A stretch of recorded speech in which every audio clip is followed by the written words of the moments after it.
Bonjour chers frères et sœurs, je vous salue vous qui croyez en Dieu, qui avez confiance en Jésus. Alors cette vidéo-là, je l'intitule Comprendre la transcendance de Dieu.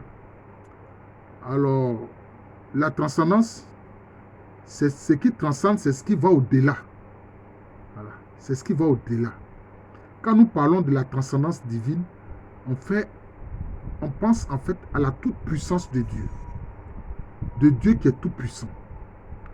Alors, quand on est face à la toute-puissance de Dieu, cela suscite la crainte. Voilà, parce qu'on sent que c'est quelque chose qui est au-delà. Et souvent, l'un des noms d'attributs qui a été utilisé pour qualifier, je peux dire, la transcendance divine, c'est le fait qu'on parle de Dieu qui est très haut. Dieu le très haut. Dieu le très haut. Notamment, on a vu quand Abraham est revenu de la bataille des rois, Melchisédek est venu à sa rencontre. Et il est dit que Melchisédek est le prêtre d'El-Elyon, le très haut. Voilà, le très haut. Alors, beaucoup de religions insistent sur la transcendance divine. Mais vous remarquerez que dans le christianisme, c'est vrai, la transcendance divine n'est pas ignorée. Mais on prend plutôt en compte l'immanence divine. Donc, j'aurai aussi à parler de l'immanence divine. Quand Dieu dit Dieu tout-puissant. Et cette toute-puissance de Dieu, il y a des passages de l'évangile où on voit ça. Quand la Vierge Marie, l'archange Gabriel vient la voir pour parler du projet de Dieu sur l'incarnation de sa parole éternelle, hein, Jésus-Christ. Qu'est-ce qu'elle dit? Elle dit, mais moi je suis vierge et je n'ai de rapport avec personne. Comment cela va se faire? Qu'est-ce que Gabriel a dit? Gabriel a dit, mais à Dieu rien n'est impossible. À Dieu rien n'est impossible. Donc cette toute puissance de Dieu, c'est ça la transcendance divine, qui suscite en l'homme la crainte.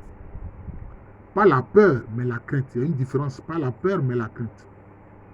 Et donc cette crainte-là, comme il est dit, la crainte de Dieu, c'est le commencement de la sagesse. C'est le début de la sagesse. C'est le début de la sagesse, mais ce n'est pas la sagesse. Et voilà. C'est seulement le commencement. Voilà, c'est une introduction. Voilà. Et il faut savoir qu'en fait, la sagesse divine, c'est la personne de Jésus-Christ, en fait. C'est la personne de Jésus-Christ. Alors, cette transcendance, ça provoque quoi en l'homme? La crainte, la prosternation, le fait de s'incliner, le fait même de se prostrer, comme les prêtres qui se couchent totalement à même le sol pour dire qu'ils ne sont rien et qui s'abandonnent entre les mains du Seigneur pour être prêtres de Jésus-Christ, sa parole éternelle. Alors vous voyez, là aussi, cette toute-puissance de Dieu, quand on est devant cette toute-puissance-là, bon, on a certaines attitudes. On a vu, par exemple, Abraham, quand il intercédait pour Sodome, il disait, mais Seigneur, moi qui ne suis que poussière, est-ce que je puis encore parler pour te demander s'il y a au moins même ne serait-ce que 5 justes à Sodome soit épargné. Mais en fait, Sodome n'a subi que les conséquences. Voilà, les conséquences de la loi et du non-respect de la loi. C'est ça en fait. Voilà. Donc, c'est ça la transcendance divine. Et qui,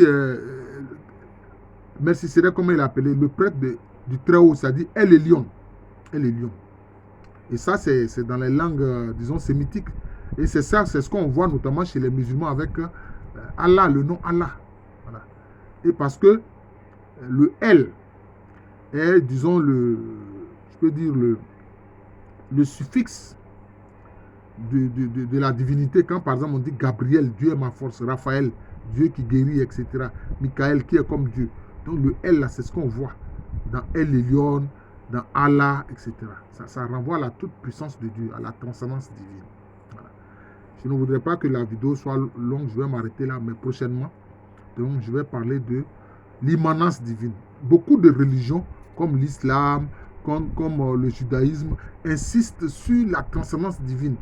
Voilà, insistent sur la toute-puissance de Dieu. Voilà. Dieu qui est très haut, très élevé, et qui est tout puissant. Tout puissant parce que, bon, il est au-delà même des lois qu'il a mis dans la création. Voilà. Et c'est ça qui souvent explique les miracles auxquels nous assistons. On a vu le cas particulier d'une petite Italienne qui est née sans pupille. Or, sans pupille, on ne peut pas voir. Les ophtalmologues ont dit à sa grand-mère, mais ta petite fille, elle est aveugle, elle n'a pas de pupille. Là, nous, on ne peut rien faire. Mais la grand-mère allait voir Padre Pio qui a prié pour la petite. Et la petite, maintenant, voyait. Et quand ils sont retournés voir l'ophtalmologue, il dit, mais c'est pas possible, on ne peut pas voir sans pupille. Il en a parlé à des collègues, ils ont regardé, il dit, mais elle n'a pas de pupille en principe, elle ne peut pas voir. Oh, elle voyait. Voilà. Donc, c'est ça la transcendance divine. La transcendance divine.